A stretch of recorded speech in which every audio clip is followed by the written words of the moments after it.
ایک مسلمان کا دوسرے مسلمان پر 5 حق ہے، ان میں ایک ہے عیادت المریض، مریض کی عیادت کرنا۔ اگر آپ کے پڑوس میں، آپ کے گاؤں میں، آپ کے رشتہ دار میں کوئی بیمار آدمی ہے تو آپ ان کی عیادت کے لیے جائیں، ان کے پاس جا کر بیٹھیں، ان کو تسلی دیجیے۔ بھلے ہی کینسر کا مریض ہے، بھلے ہی ٹی بی کا مریض ہے، ٹھیک نہیں ہو سکتا، لیکن پھر بھی آپ ان کو تسلی دیجیے کہ ہر بیماری کی دوا اللہ نے پیدا کی، آپ ضرور ٹھیک ہوں گے۔ کچھ ہو سکے تو اس کے ہاتھ میں پکڑا دیجیے، فائنانشیل مدد کیجیے۔ یہ سماجی زندگی ہے ہماری، لیکن ہم لوگ نہیں کرتے، نہیں جاتے۔ ارے مریض تو کم سے کم وہ 25% لوگوں کی تسلی سے ٹھیک ہو جاتا ہے کہ ارے ہاں بھائی فلاں صاحب آ رہے ہیں، سب لوگوں نے کہا ہے کہ ہم ٹھیک ہو جائیں گے، تو لگتا ہے کہ میں ٹھیک ہو جاؤں گا۔ عیادت تو دور کی بات ہے، کہنا تو دور کی بات ہے۔ اللہ کے نبی علیہ السلام کی ایک حدیث ہے، اللہ کے نبی علیہ السلام نے فرمایا کہ آدمی کو کے مقدر میں، اگر کسی انسان کے مقدر میں موت ہے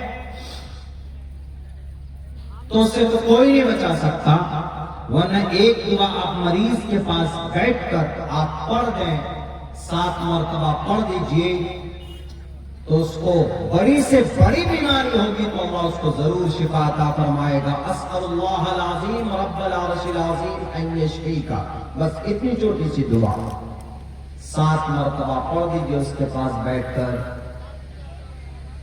اگر موت لکھی گئی ہے اس کے ماتھے پر تو پھر تو اس سے کوئی فائدہ نہیں ہوگا، لیکن اگر موت نہیں ہے، بیماری ہے اور اچھی دوا کی کنڈیشن کے ساتھ اس کی شفا لکھی گئی ہے، تو ضرور وہ انسان اس وقت آپ کی دعا سے شفا ہو سکتی ہے، اس کو مل سکتی ہے۔ کتنی چھوٹی سی دعا، بہت چھوٹی سی دعا، 1 لائن بھی، آدھی لائن بھی نہیں۔ اسأل اللہ العظیم رب العرش العظیم ان یشفیک، کچھ نہیں دے سکتے، آپ بیٹھیں، تسلی دیجیے، دعا پڑھ دیجیے۔ اگر آپ کی دعا سے کوئی آدمی ٹھیک ہو جاتا ہے، لاکھوں روپے خرچ کرنے سے بچ جائے گا، تو کتنا بڑا فائدہ، ایک سنت بھی زندہ ہوگا۔ تشمیت العاطش، رد السلام، اجابت الدعوہ، اتباع الجنائز، یہ 5 چیزیں ہیں۔ اتباع الجنائز، میت جا رہی ہے تو آپ پیچھے پیچھے چلیں۔ رد السلام، سلام کا جواب دیجیے۔ وتشمیت العاطش، پیاسے لوگوں کو پانی پلائے۔ اجابت الدعوہ، کوئی دعوت ہے اس کی دعوت قبول کیجیے۔ یہ ایک مسلمان کا دوسرے مسلمان پر یہ 5 حق اللہ کے نبی علیہ السلام نے بتایا۔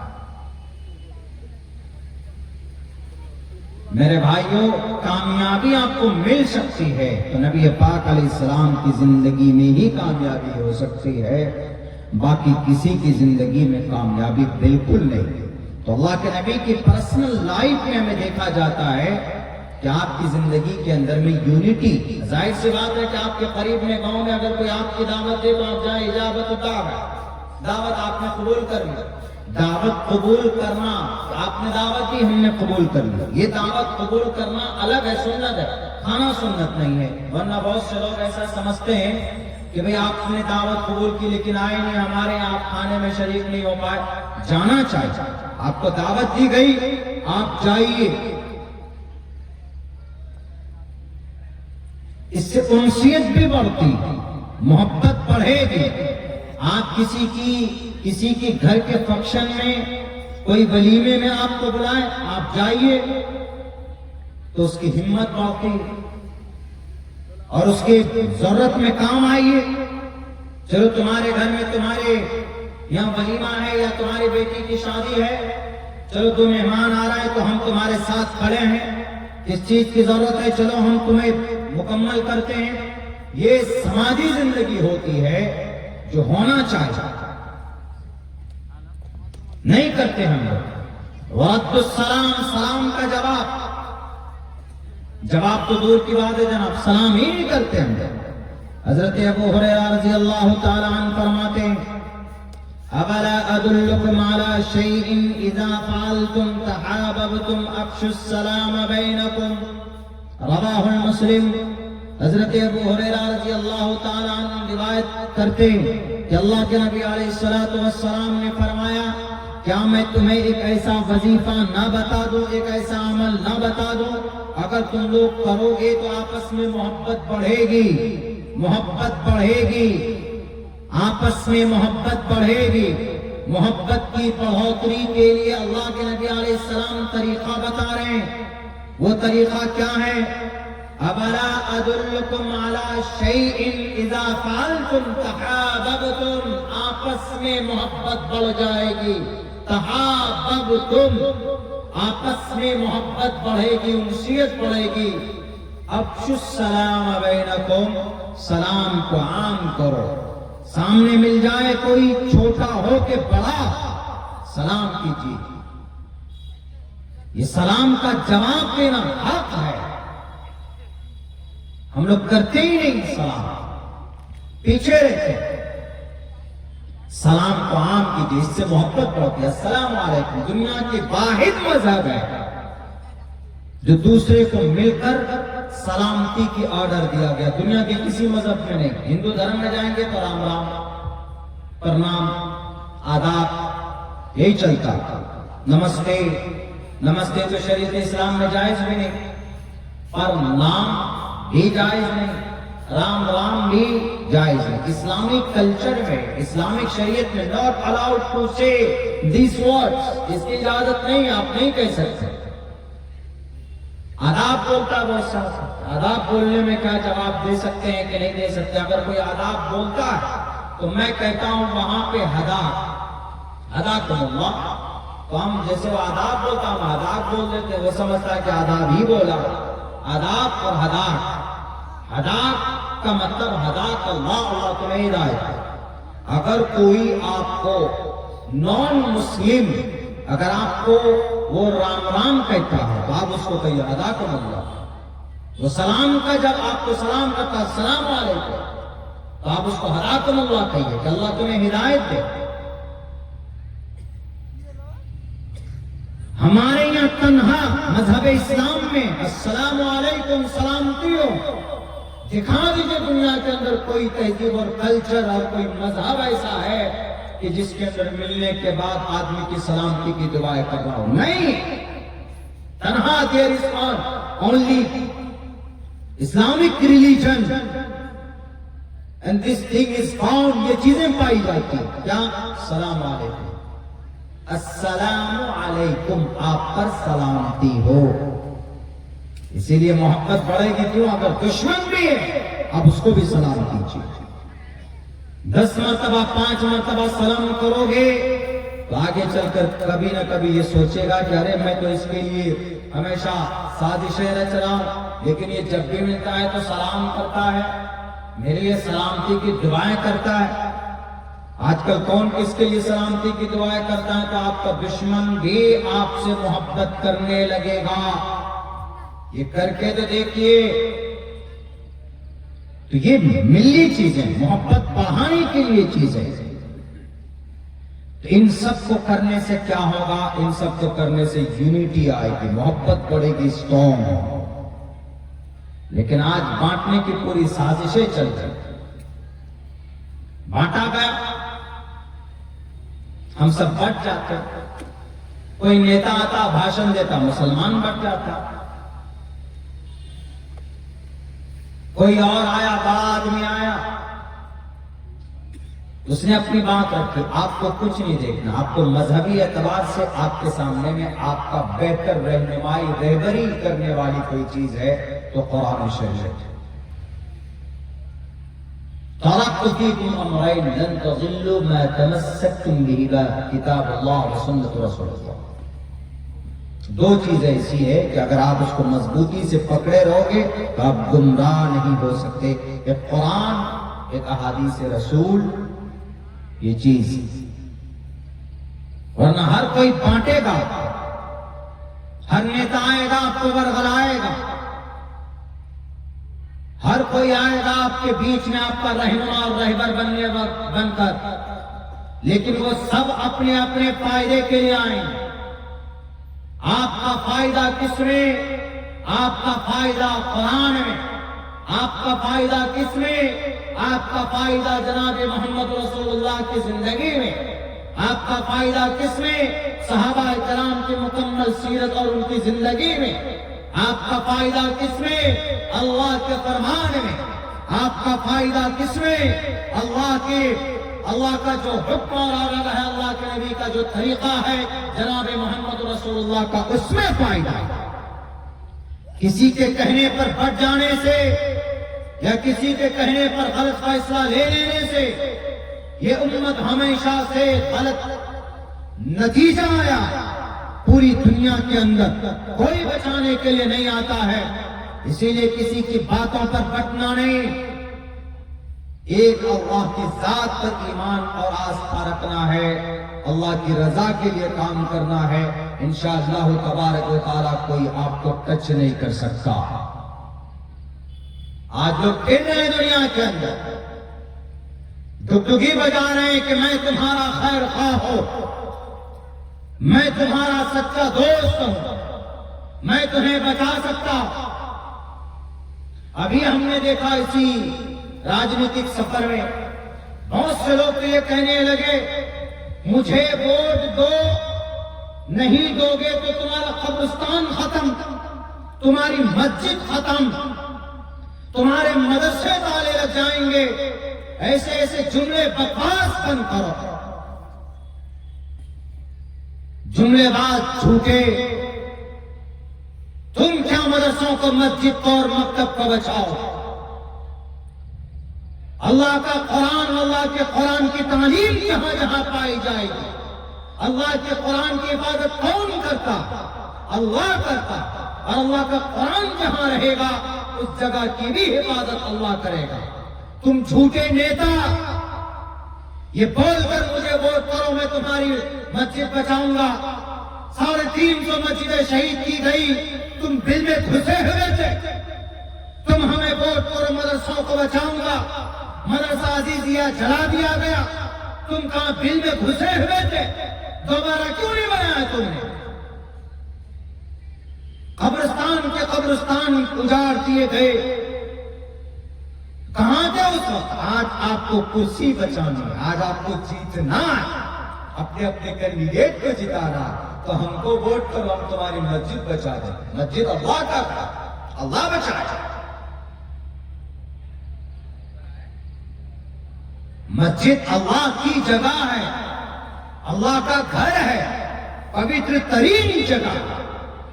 جب اللہ کعبۃ اللہ کی حفاظت کے لیے طیر ابابیل کو بھیج سکتا ہے تو آج بھی جس مسجد کو اللہ کو بچانا ہوگا اللہ خود بچا لے گا۔ اللہ سے بڑا طاقتور تم نہیں ہو، تم جھوٹے ہو، تم شرابی ہو، تم تجارت کرتے ہو، تم پیسوں پر اس قوم کو بیچتے ہو۔ اگر کسی کی ذات پر بھروسہ کی جا سکتی ہے تو اللہ تبارک و تعالیٰ کی ذات ہے، بھروسہ کرنا ہوگا۔ تم آئے بچانے کے لیے ہماری مسجد ہے۔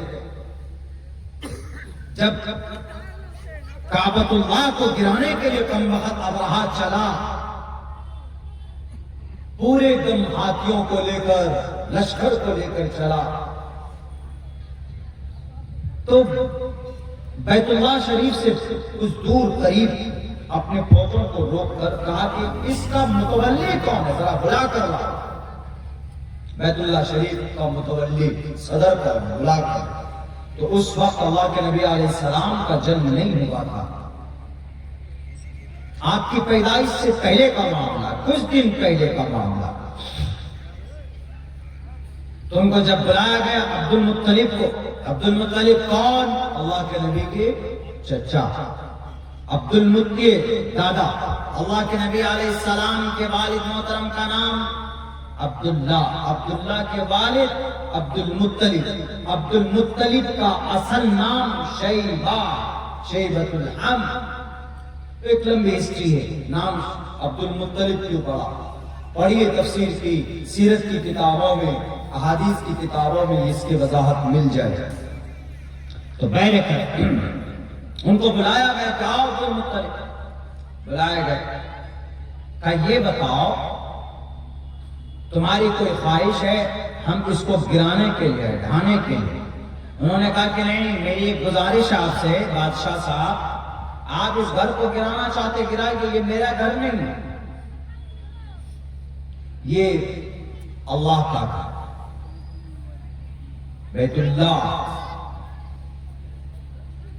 کہا تو پھر تم کیا چاہتے ہو مجھ سے؟ کہا کہ میں یہ چاہتا ہوں کہ آپ کے پاس جو ہمارے اونٹ ہے جس پر آپ نے قبضہ کیا ہوا ہے، اس نے آس پاس کے مکہ میں جتنے بھی لوگ تھے، اس شہر میں مکہ کے آس پاس جو گاؤں سے باہر ہوتا ہے نا کہ بھیڑ کا، بکرے کا، بکریوں کا جو ریوڑ ہوتا، اس پر قبضہ کر لیا تھا۔ تو عبد المطلب نے کہا کہ آپ ہمیں یہ دے دیجئے، اس کا مالک میں ہوں، اس کا گارجن میں ہوں،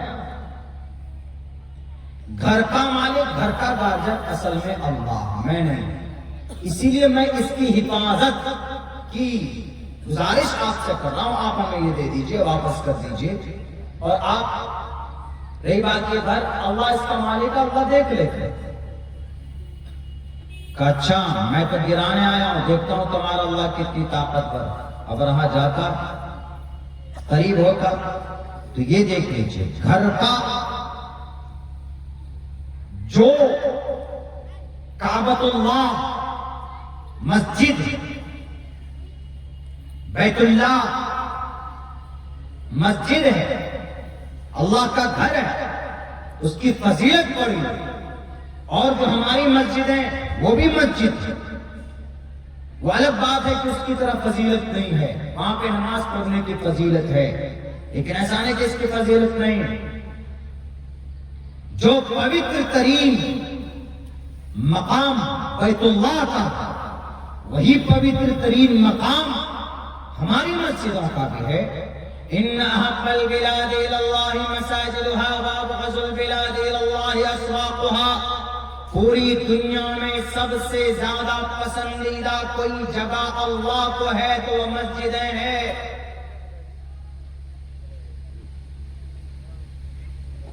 تو اس نے کہا عبد المطلب نے کہ اب رہا تم کو ڈھانا ہے تو تم جانو، اور اس مسجد کا جو رب ہے وہ جانے۔ اب رہا اپنی طاقت کے ساتھ آگے بڑھتا ہے۔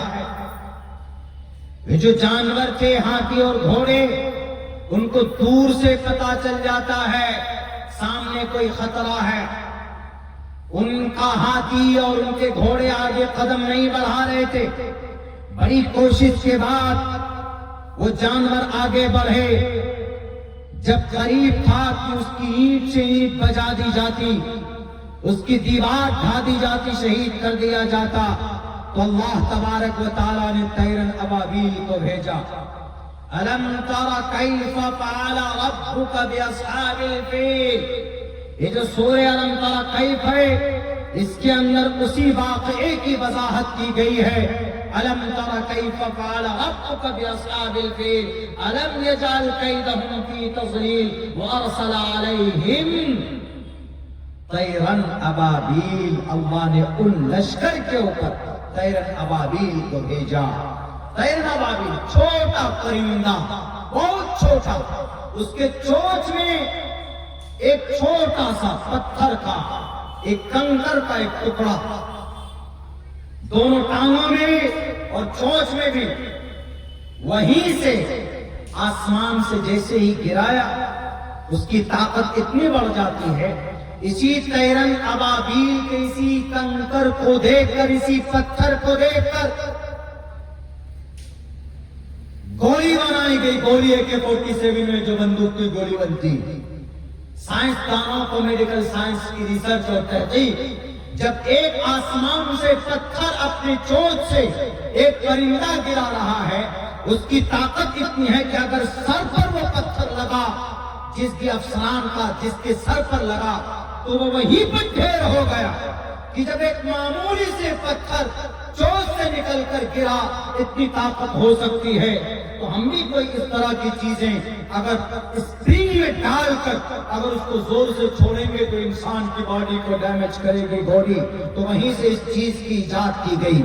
آج دنیا کہتی ہے کہ ہم نے ترقی کر لی، کہیں نہ کہیں اسلامک پلیٹ فارم سے مدد لی گئی ہے، کہیں نہ کہیں کسی نہ کسی درجے میں سارے لوگ جتنے بھی ابراہ کے ساتھ پورا لشکر فجعلہم کعصف معقول، فجعلہم کعصف معقول، فجعلہم کعصف معقول، یہ دونوں طرف پڑھ سکتے ہیں۔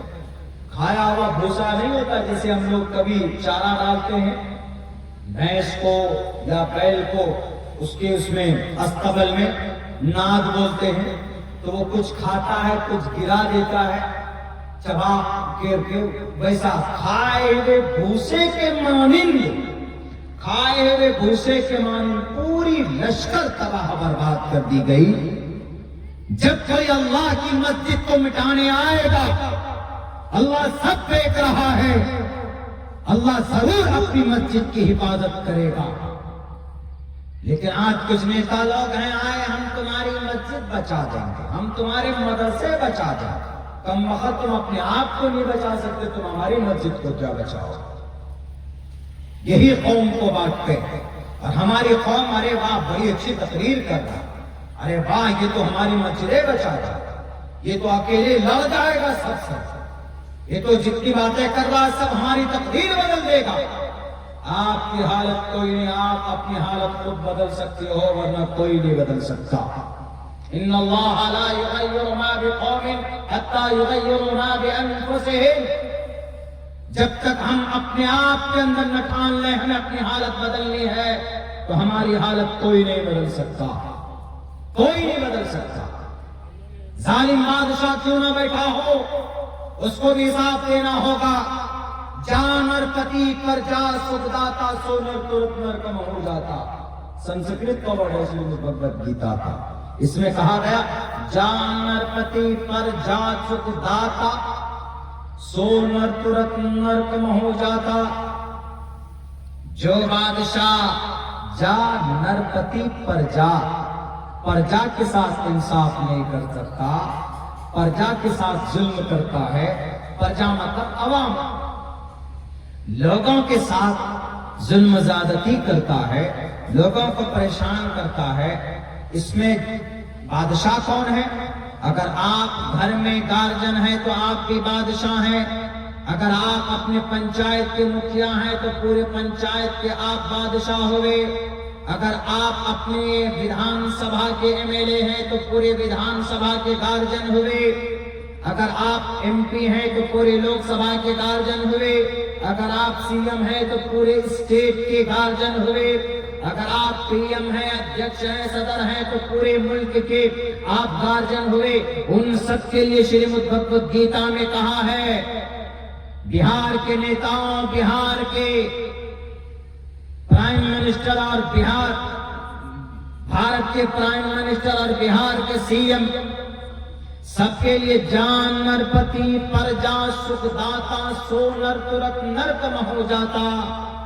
جو گارجن، جو بادشاہ، جو ذمہ دار اپنے لوگوں پر ظلم کرتا ہے، وہ یہ نہ سوچے کہ میں ہمیشہ گدی میں عیش کے ساتھ بیٹھا ہوا رہوں گا، بلکہ مرنے کے بعد فوراً سو نر ترت نرکم ہو جاتا، وہ آدمی ہمیشہ ہمیشہ کے لیے نرک میں جائے گا۔ نرک کا مطلب جہنم کو بولتے ہیں۔ سو نر ترت نرکم ہو جاتا۔ راجا تو دھرم سے تو اسیات پر جانا مچو پکارا کا، جو راجا انصاف نہیں کرتا ہے، جو گارجن انصاف نہیں کرتا ہے، جو ذمہ دار انصاف نہیں کرتا، جھوٹ بولتا، راجا تو دھرم سے تو انصاف نہیں کرتا، سیاست پر جانا مچو پکارا کا، تو اس کے لیے سماج کے اندر کوئی جگہ نہیں ہونی چاہیے۔ ہماری شریعت تو کہتی کہ ظالم کی مدد کرو، مظلوم کی مدد کرو، ظالم کی مدد کرو، اس کے ظلم سے اس کو بچاؤ، روکو۔ مظلوم کی مدد تو ہم لوگ جانتے ہیں کہ اگر کوئی کسی آدمی پر ظلم ہوتا ہے تو آپ اس کی مظلوم ہے، اتیاچار ہے، تو اس کے ظلم کو روکیے، ہونے والے ظلم سے اس کو نجات دلائیے، اس کی مدد۔ لیکن کوئی ظالم ہے، ظلم کرتا آپ روک سکتے تو اس کو روکیے، اس کی مدد۔ لیکن اس وقت میرے بھائیوں اس امت کو بانٹ دیا گیا، ہم مسلمانوں کو بٹنا بالکل نہیں چاہیے، مل جل کر رہے۔ لیکن آج مسلمان خود بخود اپنے ایمان کا سودا کر لیتا، لالچ میں آتا۔ آپ کو یاد ہے 1857 کا اس دیش کا نہیں بلکہ امت مسلمہ کا ایک غدار، اس نے سوچا اپنے ایمان کا سودا کروں گا، مجھے نواب بنا دیا جائے گا۔ آپ لوگوں کو شاید معلوم نہ ہو تو تھوڑا یاد دلاتا ہوں، ابھی سن 2025 ہے، 1757 کی ایک تاریخ میں آپ لوگوں کو بتا رہا ہوں۔ 1757 میں ایک جنگ ہوئی تھی، ایک جنگ کا سب سے پہلی جنگ ہوئی تھی انگریز سے سب سے پہلی لڑائی باضابطہ میدان میں لڑی گئی 1757 میں، ابھی سن 2025 ہے۔ کتنے سو سال، 250 300 300 400 سال پہلے، یہ 300 جنگل کے 700 800 سال پہلے کی بات ہو گئی۔ 17 3 20 ادھر 5 3 8 750 سال پہلے تقریباً۔ تو اس کتنا، ہاں تو 325 سال ہوا نہیں ادھر، اچھا ہاں سوری، ٹھیک 350 سال پہلے تقریباً سب سے پہلی لڑائی باضابطہ میدان میں آ کر، ایک طرف انگریز اور ایک طرف مسلمان۔ اس لڑائی کا سروے سروا سپہ سالار بادشاہ نواب سراج الدولہ، میری اکثر تقریروں میں ہسٹری کی تقریر جہاں ہوتی ہے تو وہاں پر ہم یہ بات رکھتے ہیں۔ تو نواب سراج الدولہ، اس کے نانا کا اثر اس میں تھا۔ نواب سراج الدولہ میں جو بہادری تھی، اس کے نانا کے خون میں، وراثت میں، جو نانا کے اندر جو طاقت تھی۔ نانا کا نام علی بردی خان۔ علی بردی خان کو، یعنی نواب سراج الدولہ کے نانا کو پتا چلا کہ انگریز نے کلکتہ میں ایک آفس بنائی ہے اور وہاں سے وہ حکومت، وہاں سے وہ اپنی وہ چلانا چاہتا ہے، پورے بنگال میں سازشیں اور جال بچھانا چاہتا ہے۔ تو علی بردی خان نے کہا کہ جاؤ توپ لگا کر ہاوڑہ میں جو آفس بنائی تھی انگریز نے، اس ڈائمنڈ ہاربر جگہ کا نام ہے، آج بھی ڈائمنڈ ہاربر ایک ودھان سبھا کا علاقہ بنگال میں پایا جاتا، ہاوڑہ کے قریب میں۔ تو وہاں پر اس آفس کو توڑ دیا، ڈرا نہیں تھا انگریز سے علی بردی خان، لیکن بہت جلدی 1755 میں ان کا انتقال ہوتا ہے۔ تو ان کے انتقال کے بعد جانشین کون بنے گا، کرسی پہ کون بنے گا، بیٹھے گا، گدی پر کون بیٹھے گا، تو نواب سراج الدولہ میں یہ ساری صفتیں ان کے ناتی میں، تو ناتی کو دکھایا گیا۔ نواب سراج الدولہ، نواب اس وقت کا اس سے بڑا کوئی عہدہ نہیں ہوتا تھا۔ جیسے آج بھارت کے اندر سب سے بڑا عہدہ راشٹرپتی، سب سے پہلا ویکتی راشٹرپتی تو پردھان منتری آتا۔ آدمی چاہتا ہے کہ بڑے اسٹیٹ میں سی ایم ہوتا، ارے بھائی بنے، خواہش ہوتی، تو اس وقت کا سب سے بڑا عہدہ پورے علاقے کا نواب ہوا کرتا تھا۔ تو نواب سراج الدولہ، تو نواب سراج الدولہ نے سب سے پہلے انگریز کی آنکھوں میں آنکھیں ڈال کر بات کی، لڑائی کی، جنگ کی مقابلہ کیا۔ آج جو لوگ بولتے ہیں کہ اس دیش کو آزاد ہم نے کیا ہے، ہمارے دیش میں یہاں کی زمین پر حصہ ہے، ان کو بتانا چاہتا ہوں، اٹھا کر دیکھو، انگریز سے سب سے پہلے تلوار لے کر میدان میں لڑائی کرنے والا مجاہد نواب سراج الدولہ،